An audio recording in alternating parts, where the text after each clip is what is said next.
من قومه ان کی قوم کے انا لنراک بے شک ہم تجھے دیکھتے ہیں فی ضلال مبین کھلی گمراہی میں.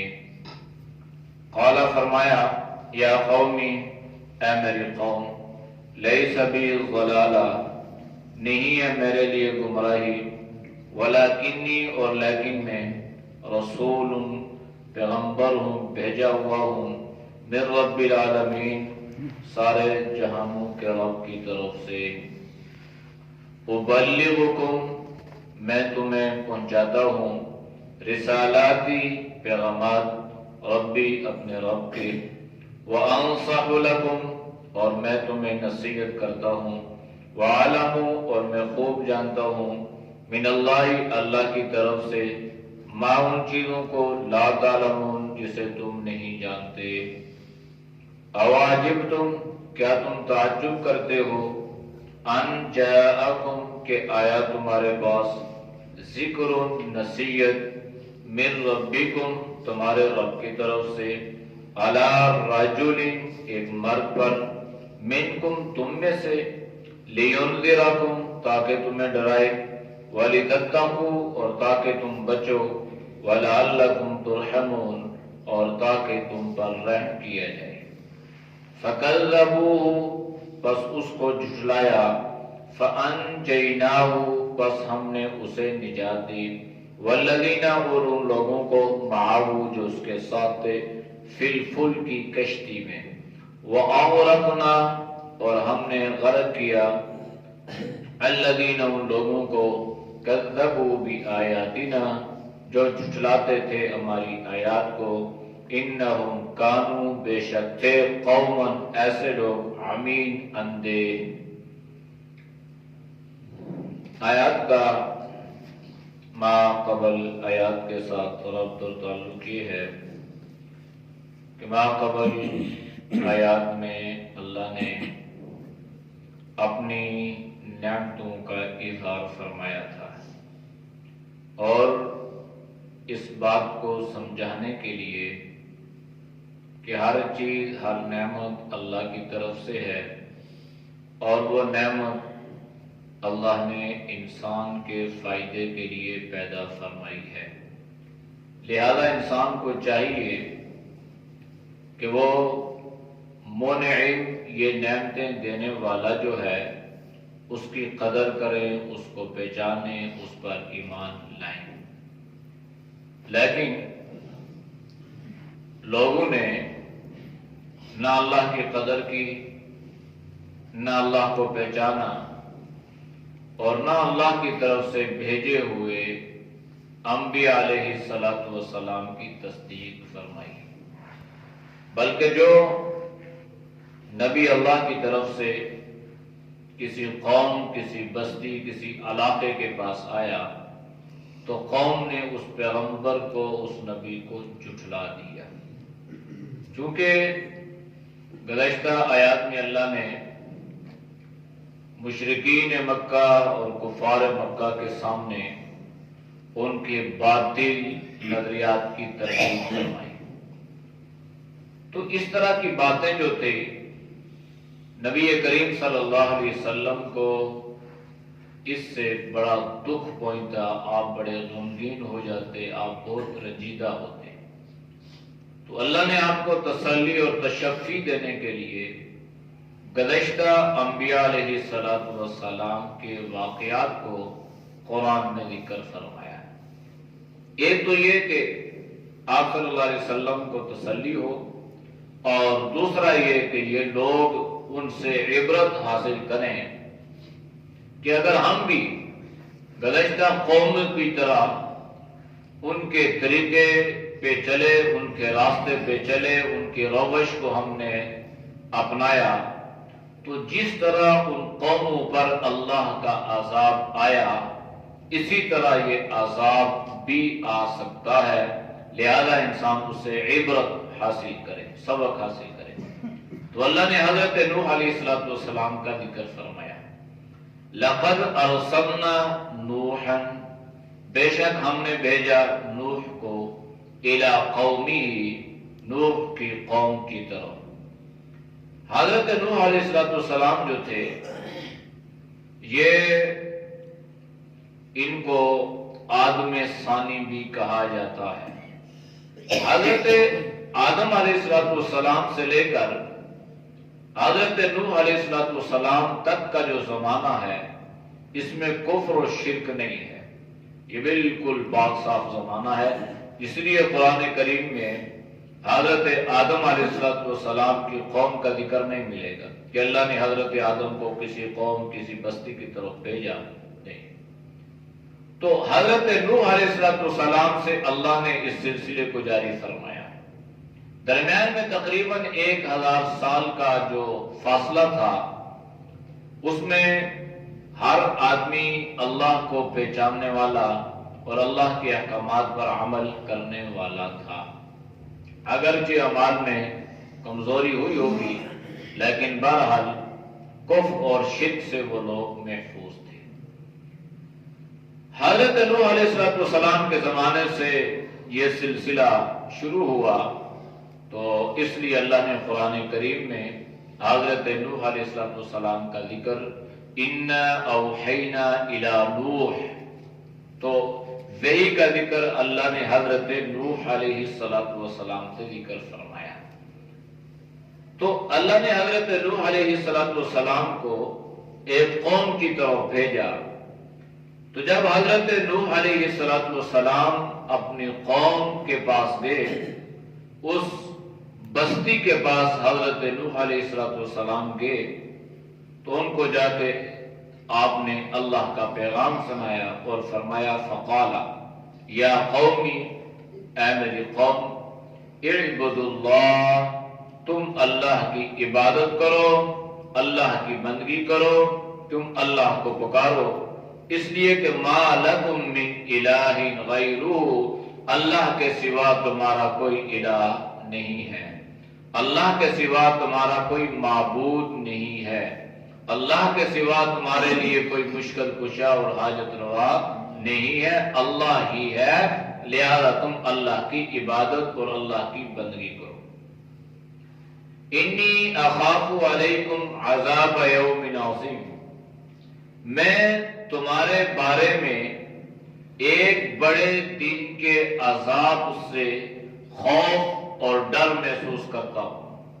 وہ بڑا دن جو ہے قیامت کا دن تو ہے ہی ہے، لیکن اس بات کا بھی خوف و ڈر ہے کہ اگر خدا نخواستہ تم اللہ کی نافرمانیاں کرتے رہو گے اور اللہ کے احکامات پر عمل نہیں کرو گے اور تم قرآن یعنی اپنی جو حضرت نوح علیہ السلام کو اللہ نے جو صحیفہ عطا فرمایا تھا، جو اللہ نے اپنے احکامات عطا فرمائے تھے، اگر تم ان پہ عمل نہیں کرو گے تو پھر مجھے اس بات کا خوف ہے، میں ڈر محسوس کر رہا ہوں کہیں ایسا نہ ہو کہ تمہارے اوپر کوئی بڑا عذاب آ جائے۔ تو یہ حضرت نوح علیہ السلام نے بہترین جامع الفاظ سے قوم کو سمجھانے کی کوشش فرمائی۔ تو قوم میں بڑے بڑے سردار بھی تھے، اور یہ جو سردار تھے نا، یہ اپنے کنبے قبیلے برادری کے جو بڑے لوگ تھے یہ ان کو سردار کہا گیا۔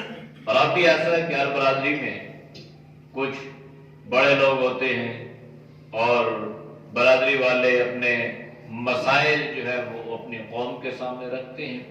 تو یہ کوئی معیوب بات نہیں ہے، بلکہ یہ بڑا اچھا سلسلہ ہے۔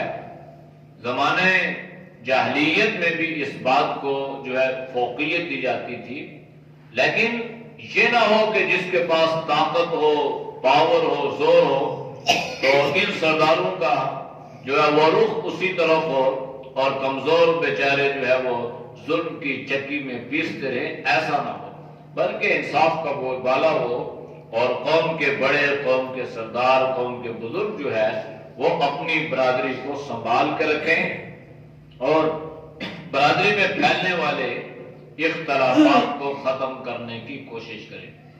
یہ ہمارے عدالتوں میں چھوٹے سے چھوٹا کام اور بڑے سے بڑا کام جو ہے، حالانکہ پہلے ایسا نہیں تھا، پنچایت کا سلسلہ تھا، ہر قوم برادری میں جو بڑے بزرگ ہوتے تھے، اگر برادری میں کوئی ایسا مسئلہ پیدا ہو گیا تو برادری والے بیٹھ جاتے تو اس مسئلے کا کوئی حل نکالتے. اگر کسی نے کوئی غلط حرکت کی ہے تو اس کو اپنے طور پہ سزا دیتے, کچھ تعزیر دیتے. اگر کوئی اس پہ مناسب جرمانہ وہ محسوس کرتے تو وہ لگا دیتے. تو اس طریقے سے معاملات جو ہے وہ نمٹ جاتے تھے اور لوگ زیادہ تر عدالتوں کا رخ نہیں کرتے تھے. اب وہ نظام جو ہے یہ کم ہوتا جا رہا ہے. برادریوں میں جو بڑے بزرگ ہوتے ہیں, بڑے لوگ ہوتے ہیں, پڑھے لکھے لوگ ہوتے ہیں, سمجھدار لوگ ہوتے ہیں, اب ان کی عزت, ان کی قدر و منزلت کرنے والے کم ہو گئے. اس لیے کہ اب ہر آدمی اپنے آپ کو بڑا سمجھتا ہے. وہ یہ سمجھتا ہے کہ بس میں بڑا, مجھ سے بڑا کوئی نہیں ہے. وہ یہ نہیں کہتا کہ بھائی یہ میرے خاندان کا بزرگ ہے, میں اس کو عزت دوں تو میری اپنی عزت ہے. وہ یہ سمجھتا ہے کہ اگر میں نے اس کو عزت دی, اس کو میں نے بڑا بنایا تو میری جو ہے وہ عزت خطرے میں پڑ جائے گی, میں ذلیل ہو جاؤں گا. لہذا وہ کون ہے, میں اپنے گھر سے کھاتا ہوں, وہ اپنے گھر سے کھاتا ہے. تو جب یہ ساری چیزیں جو ہے ہمارے اندر پیدا ہونے شروع ہوئی اور اخلاقیات کے جنازے نکلنا شروع ہوئے اور برادری کا جو ایک نظام تھا کنبے قبیلے کو جوڑ کے رکھنے کا, وہ سارے کا سارا جب ختم ہو گیا تو لوگوں نے عدالتوں کو شروع کر دیا. ہماری بچیاں بھی وہاں پہ رلتی ہیں, ہمارے بچے بھی وہاں پہ رلتے ہیں, اور وہاں پہ کیا کیا نظام, کیا کیا سسٹم وہ سارے لوگ جانتے ہیں. تو اس لیے قوم کے جو بڑے لوگ ہیں نا, یہ کسی کی ہدایت کا ذریعہ بھی بنتے ہیں اور یہ لوگ گمراہیوں کا ذریعہ بھی بن جاتے ہیں.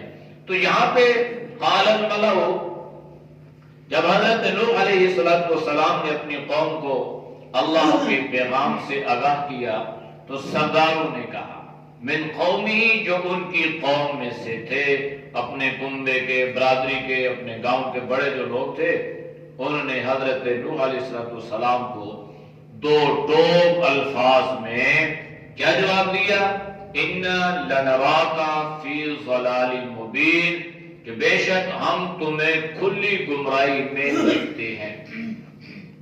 انہوں نے اللہ کے آگے سجدہ کرنے کو گمراہی سے تعبیر فرمایا کہ جو اللہ کے آگے جھکتا ہے اور جو اللہ کے آگے جھکنے کی تعلیم دیتا ہے تو گویا یہ گمراہی ہے. جو حق بات کی طرف دعوت دیتا ہے, جو اللہ کا پیغام سنا رہا ہے اور اللہ کے بندوں کو اللہ کی غلامی میں لا رہا ہے, تو اس کو کیا کہا جا رہا ہے کہ یہ گمراہ ہے. تو گمراہ بھی ایسا کہ فی ضلال مبین, بڑی کھلی گمراہی میں ہم آپ کو دیکھتے ہیں کہ چونکہ آپ اس راستے سے ہٹ چکے ہیں جن راستوں پر ہم ہیں یا ہمارے بڑے ہیں یا ہمارے بزرگ تھے, آپ اس راستے میں نہیں ہیں.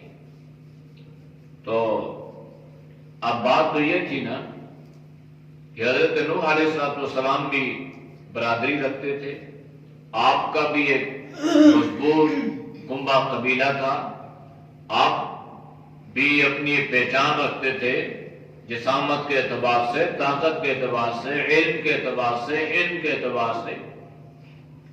اب چاہیے تو یہ تھا کہ جب ان لوگوں نے حضرت نوح علیہ السلام کو یہ کہا نا کہ آپ گمراہ ہیں, تو ان کا جواب پتھر سے تو بنتا تھا نا کہ حضرت نوح علیہ السلام بھی ان کو سخت قسم کا جواب دیتے. لیکن یہ حضرت نوح علیہ السلام کا جو جواب ہے نا, یہ ہم سب کے لیے مشعل راہ ہے, یہ ہم سب کے لیے ایک نمونہ ہے کہ حضرت نوح علیہ السلام کو گمراہ بتلایا گیا اور یہ کہا گیا کہ آپ کھلی گمراہی میں ہیں. تو حضرت نوح علیہ السلام نے کیا جواب دیا, فرمایا قال یا قومی, اے میری قوم, اے میری برادری, لیس بی ضلالہ, میں گمراہ نہیں ہوں, میں گمراہی میں نہیں ہوں, ولکنی رسول من رب العالمین, لیکن میں تو اللہ کا بھیجا ہوا رسول ہوں. اب یہ کتنا دل نشین, کتنا خوبصورت, کتنا اخلاق پر گویا سوار, اتنا بہترین جواب حضرت نوح علیہ السلام نے اس اعتراض کے جواب میں دیا کہ عموماً لوگ اس کو برداشت تو کیا اس کو سننا بھی پسند نہیں کرتے. کوئی یہ کہہ دے کہ آپ گمراہ ہیں، کوئی یہ کہہ دے کہ آپ غلط ہیں، کوئی یہ کہہ دے کہ آپ جاہل ہیں، تو انسان آگے سے کہتا ہے میں نہیں، تو جاہل ہے. وہ اس کو آگے سے بڑا جاہل بتلاتا ہے. اگر وہ ایک گالی دیتا ہے تو اس کے بدلے میں 2 دے دیتا ہے. تو اگرچہ یہ معاملات اونچ نیچ کنبوں میں، قبیلوں میں، برادریوں میں، محلے میں یہ انسان ہے، بحیثیت انسان یہ ہوتے رہتے ہیں، لیکن اس کا مقصد ہرگز یہ نہیں ہے کہ انسان جو ہے وہ بالکل شریعت کا دامن ہاتھ سے چھوڑ دے. اس کا بھی اللہ نے ایک ضابطہ اور ایک دستور بتلایا ہے. وَلَا يَجْرِمَنَّكُمْ شَنَآنُ قَوْمٍ عَلَىٰ أَلَّا تَعْدِلُوا اعْدِلُوا هُوَ أَقْرَبُ لِلتَّقْوَىٰ، کہ کسی قوم کی، کسی برادری کی، کسی آدمی کی دشمنی تمہیں اس بات پر آمادہ نہ کرے کہ تم حدود تجاوز کرنے لگ جاؤ. ٹھیک ہے، اختلاف ہو گیا، اس نے آپ کے ساتھ غلط کیا، اس کو نہیں کرنا چاہیے تھا، لیکن آپ نے یہاں پر بھی اس بات کو مد نظر رکھنا ہے کہ شرعی تقاضا کیا ہے اور میرا اس کے ساتھ رویہ یا میرا اس کے ساتھ سلوک کیسا ہونا چاہیے. تو حضرت نوح علیہ السلام نے کتنا بہترین آپ نے اپنے قوم کو جواب دیا اور فرمایا کہ میں گمراہ بھی نہیں ہوں، اور اللہ کی طرف سے جو اللہ ساری کائنات کا رب ہے، تمہارا بھی وہ رب ہے، میرا بھی وہ رب ہے، اس رب نے مجھے تمہارے پاس بھیجا ہے اور مجھے اس نے اپنی رسالت کے لیے مجھے چنا ہے، لہذا میں اللہ کا رسول بن کے تمہارے پاس آیا ہوں. اور جو رسول ہوتا ہے وہ لوگوں کو گمراہی سے نکال کر ہدایت پر لاتا ہے، وہ نعوذ باللہ خود گمراہ نہیں ہوتا. ابلغکم رسالات ربی، اب حضرت نوح علیہ السلام کو کیا ہے کہ میں پہنچا رہا ہوں رسالات، پیغامات ربی، اپنے رب کے، وانصح لکم، اور میں تمہیں نصیحت کرتا ہوں. بس یہ میرا کام ہے. عمل کرو گے تو فائدہ ہوگا، نہیں کرو گے تو اپنا نقصان کرو. ایک واعظ کا کام یہ ہے کہ قوم کے سامنے حق اور سچ کو بیان کرے. بھائی یہ دین ہے، یہ شریعت ہے یا یہ جہالت ہے، یہ اس کی ذمہ داری ہے.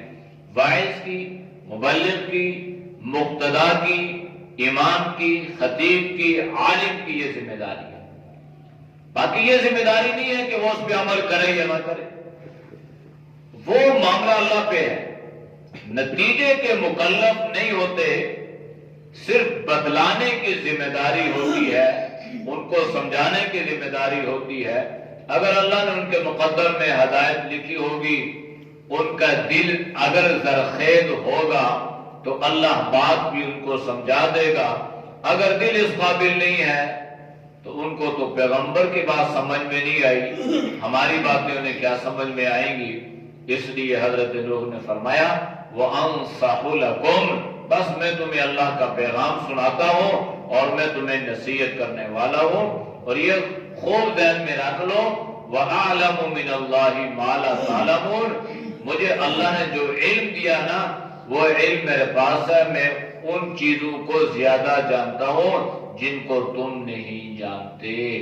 اب بتلا دیا کہ بھائی میں اللہ کا رسول ہوں نا، تو جو رسول ہوگا وہ قوم کا اپنے اس زمانے میں سب سے بڑا عالم، سب سے بڑا جاننے والا بھی وہی ہوگا. اس لیے حضرت نوح علیہ السلام نے فرمایا وَأَعْلَمْ مِنَ اللَّهِ، اور میں خوب جانتا ہوں اللہ کی طرف سے. اللہ سے خوب نہیں جانتا بلکہ اللہ کی طرف سے خوب جاننے والا ہوں، ان چیزوں کو جانتا ہوں جنہیں تم نہیں جانتے ہو. حضرت نوح علیہ السلام نے مزید جو ان کے اعتراضات تھے نا ان کے جواب میں فرمایا اَوَعَجِبْتُمْ أَنْ جَاءَكُمْ، کیا تم اس بات پر تعجب کرتے ہو، یہ بات تمہیں بھلی لگتی ہے، عجیب لگتی ہے، أَنْ جَاءَكُمْ ذِكْرٌ مِّن رَبِّكُمْ، کیا تمہارے پاس ذکر تمہارے رب کی طرف سے، علی رجل ایک مرد پر منکم جو تم میں سے ہے. اب یہ بات اس بات کا آغاز حضرت نوح علیہ السلام کی زمانے سے ہوا. یعنی حضرت نوح علیہ السلام پر جو اذیتیں آئیں نا انسان اس کا تصور نہیں کر سکتا. ایک تو اللہ نے آپ کو عمر لمبی عطا فرمائی تھی اور دوسری حضرت نوح علیہ السلام کی جو قوم تھی نا وہ اس قدر آپ کی دشمن بن چکی تھی کہ چھوٹے بھی بڑے بھی حضرت نوح علیہ السلام جہاں سے گزرتے تھے قوم ان کو پتھر مارتی تھی. اور کتابوں میں لکھا ہے کہ حضرت نوح علیہ السلام کی زخم ایک ٹھیک نہیں ہوتی تھی, بڑھتی نہیں تھی, اس زخم پر دوبارہ پتھر پڑتا تھا. زخم پہ اگر لگ جائے چوٹ اس کی تکلیف دوہری ہو جاتی ہے. اب حضرت نوح علیہ السلام اور کتابوں میں یہ بھی لکھا ہے کہ ویسے وہ لوگ معذب تھے, یعنی اس اعتبار سے وہ دنیاوی اعتبار سے معذب تھے. کوئی اس طرح کی قوم نہیں تھی جس طرح کی بعد میں قومیں آئی ہیں, لیکن بس ان کے مقدر میں گویا ہدایت نہیں تھی اور وہ اندھی تقلید میں مبتلا ہو چکے تھے. اور وہ یہ کہتے تھے کہ بس جو ہم کہتے ہیں وہ ٹھیک ہے, باقی جو ہے جس کے چاہے ہم عبادت کریں, جس کی چاہے ہم بندگی کریں اور جس کے سامنے چاہے ہم سجدہ کریں, ہمیں کوئی روکنے ٹوکنے والا نہ ہو. تو حضرت نوح علیہ السلام کی قوم نے اچھا ایک مرد کو رسول بنا دیا گیا جو مرد ہم میں سے تھا, ہمارے ساتھ اٹھتا بیٹھتا کھاتا پیتا بازار میں آتا جاتا محنت مزدوری یہ ساری. تو اس بات پہ تعجب کر رہے ہو؟ تو اصل مسئلہ یہ ہے کہ اللہ نے انبیاء علیہ السلام کو انسانوں کی ہدایت کے لیے بھیجا. تو اللہ تو قادر مطلق ہے. اگر اللہ انسانوں کی ہدایت کے لیے کسی فرشتے کو نبی بنا کر بھیج دیتے تو ہمیں اعتراض کا حق نہیں تھا. اگر کسی جن کو اللہ نبی بنا کر بھیج دیتے تو اللہ قادر ہے, اللہ بنا کے بھیج سکتے تھے اور کسی کو اس پر اعتراض کا حق نہیں تھا. تو اللہ نے انسانوں کی ہدایت کے لیے انسانوں میں سے اللہ نے چنا اور اللہ نے ان کو اپنی تعلیم سے آگاہ فرمایا. اللہ نے ان کو علم لدنی اپنے پاس سے اللہ نے ان کو علم عطا فرمایا اور اللہ نے ان کو کتابیں اور صحیفے عطا فرمائی اور ان کو قوم کے پاس بھیجا. تو اس پر تو اعتراض بنتا ہی نہیں تھا. لیکن جب انسان میں کیوں مانوں کی رٹ لگا دینا تو پھر اس کے لیے ہر بات ناکافی ہو جاتی ہے. تو اس پہ بھی انہوں نے اعتراض کیا کہ آپ مرد ہیں اور آپ. تو حضرت نوح نے فرمایا کہ آپ کو اس بات پر تعجب ہے کہ ایک مرد کو جو تم میں سے ہے اس کو اللہ نے رسول بنا کر بھیجا. لِيُنذِرَكُمْ تاکہ تمہیں ڈرائے, وَلِتَتَّقُوا اور تاکہ تمہیں بچائے, وَلَعَلَّكُمْ تُرْحَمُونَ تاکہ تم پہ رحم کیا جائے. یعنی قوم کو اللہ کے عذاب سے بچانا ہے اور قوم کو اللہ کے عذاب سے آگاہ کرنا ہے, اس کو ڈرانا ہے. جب قوم بچ جائے گی, اللہ کے عذاب سے ڈرے گی اور اعمال پہ آئے گی تو پھر وہ اللہ کے قریب ہوگی, اور جو اللہ کے قریب ہوگا لعلکم ترحمون پھر وہ اللہ کی رحمت کا مستحق ہو جائے گا. تو کیا یہ بات آپ کو بھلی لگتی ہے؟ اس بات پہ اعتراض کرتے ہو, یہ تمہیں تعجب میں ڈالتی ہے؟ تو یہ تعجب والی بات نہیں ہے. فَكَذَّبُوهُ بس قوم نے ان کو یعنی حضرت نوح کو جھٹلا دیا, ان کی تکذیب کی. فَأَنْجَيْنَاهُ ہم نے حضرت نوح علیہ السلام کو نجات عطا فرمائی. وَالَّذِينَ مَعَهُ اور ان لوگوں کو بھی جو حضرت نوح علیہ السلام کے ساتھ تھے, فِي الْفُلْكِ جس میں کشتی میں. کتنے لوگ کشتی میں سوار تھے؟ علماء نے لکھا کہ 80 لوگ تقریباً, اور اس میں 40 مرد تھے 40 عورتیں تھی یہ, اور تقریباً 950 برس. تو یہ اگر حساب لگایا جائے تو یہ جو حضرت نوح علیہ السلام کی کشتی میں 80 آدمی سوار ہوئے نا, تو گویا 12.5 سال کے بعد ایک آدمی مسلمان ہوا. 12.5-13 سال کے بعد تو حضرت نوح علیہ السلام کی دعوت کے بعد 13 سال میں ایک آدمی مسلمان ہو رہا ہے. تو آپ اندازہ لگائیں کیا پیغمبر کی زبان پہ تاثیر نہیں تھی؟ اللہ نے تاثیر رکھی تھی. اور پیغمبر جو کہتے تھے اس پر عمل بھی کرتے تھے. لوگ تو یہ کہہ دیتے ہیں نا، کہتے ہیں جی مولوی جو کہتے ہیں نا وہ کر لو، جو کرتے ہیں وہ نہ کرو، یعنی ان کے قول اور فعل میں تضاد ہے. اس لیے ایک ہوائی فائرنگ علماء سے بزن یا اس طرح کرنے کے لیے اس طرح کے جملے جو ہے وہ معاشرے میں پھیلتے رہتے ہیں. تو ایسی بات نہیں ہے.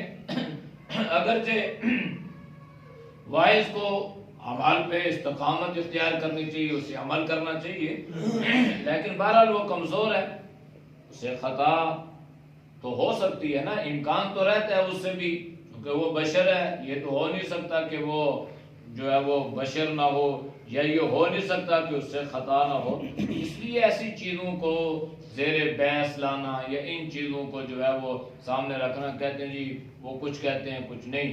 تو اللہ نے حضرت نوح علیہ السلام کی زبان میں قوت رکھی تھی، تاثیر بھی رکھی تھی. اس کے باوجود دن رات قرآن میں اللہ نے ذکر فرمایا ربی انی دعوت قومی لیلا و نہارا. حضرت نوح نے فرمایا تھا کہ میں نے دن کو بھی پکارا، رات کو بھی پکارا. یعنی دن رات محنت کرنے والا آدمی 13 سال میں ایک آدمی گویا مسلمان ہو رہا ہے. تو اندازہ لگائیں پھر لگاتار اس پر اذیتیں اور مصیبتیں اور پریشانیوں کے پہاڑ بھی ٹوٹ رہے ہیں. تو اللہ نے فرمایا فَأَنْجَيْنَاهُ، بس ہم نے حضرت نوح کو نجات دی، وَالَّذِينَ، اور لوگوں کو، مَعَهُ، جو ان کے ساتھ تھے، فی الفلک کی کشتی میں. اور وَأَغْرَقْنَا الَّذِينَ كَذَّبُوا بِآيَاتِنَا، اور ہم نے ان لوگوں کو غرق کر دیا، تباہ کر دیا، ڈبو دیا جنہوں نے ہماری آیات کو جھٹلایا تھا. انہم کانوا قوما عمین، بے شک وہ اندھی قوم تھی. اگر وہ اندھے نہ ہوتے تو حضرت نوح علیہ السلام کی تعلیمات پر عمل کر لیتے. اعوذ باللہ من الشیطان الرجیم، بسم اللہ الرحمن الرحیم. لقد ارسلنا نوحا الى قومه فقال يا قوم اعبدوا الله ما لكم من إله غيره إني أخاف عليكم عذاب يوم عظيم. قال الملأ من قومه إنا لنراك في ضلال مبين. قال يا قوم ليس بي ضلالة ولكني رسول من رب العالمين أبلغكم رسالات ربي وأنصح لكم وأعلم من الله ما لا تعلمون. أوعجبتم أن جاءكم ذكر من ربكم على رجل منكم لينذركم ولتتقوا ولعلكم ترحمون. فكذبوه فأنجيناه والذين معه في الفلك وأغرقنا الذين كذبوا بآياتنا إنهم كانوا قوما عمين. الحمد لله رب العالمين والعاقبة للمتقين والصلاة والسلام على النبي الكريم یا اللہ ہم سب کے صغیر اکبر گناہوں کو معاف فرما، یا اللہ گناہوں سے حفاظت فرما، یا اللہ نیک اعمال کی توفیق نصیب فرما، برے اعمال سے، برے خیالات سے، برے راستوں سے، بری صحبت سے اللہ تو ہم سب کی حفاظت فرما، یا اللہ اعمال پر استقامت عطا فرما، بحیثیت انسان دنیا میں یا اللہ جو کمی بیشی ہوئی، جو خطائیں ہوئیں، جو گناہ ہوئے، جو لغزشیں ہوئی، اللہ اپنے فضل سے، اپنے کرم سے ہم سب کو معاف فرما، اور یا اللہ گناہوں سے ہماری حفاظت فرما، یا اللہ پوری امت کی حفاظت فرما، یا اللہ جتنے دوست و بزرگ تیری رضا کے لیے درس قرآن سنتے ہیں اللہ ان کے سننے کو قبول فرما، یا اللہ اس درس قرآن کی برکت سے اے اللہ تو ہم سب کو صحت ایمان والی زندگی نصیب فرما، یا اللہ یہ جو وبا پھیلی ہے یا اللہ اس وبا سے پورے عالم کی حفاظت فرما، ساری انسانیت کی حفاظت فرما، بالخصوص عالم اسلام کی حفاظت فرما، یا اللہ جو اس میں دنیا سے رخصت ہو چکے ہیں یا اللہ ان کے درجات بلند فرما، یا اللہ جو اس میں مبتلا ہیں یا اللہ اپنے فضل سے، اپنے کرم سے سب کو شفائے کاملہ عاجلہ نصیب فرما، اور یا اللہ باقیوں کی حفاظت فرما، یا اللہ تو سب کی حفاظت فرما، اللهم ارفع عنا الوباء والبلاء، وصلى الله تعالى على النبي الأمي وعلى آله وصحبه أجمعين برحمتك يا أرحم الراحمين.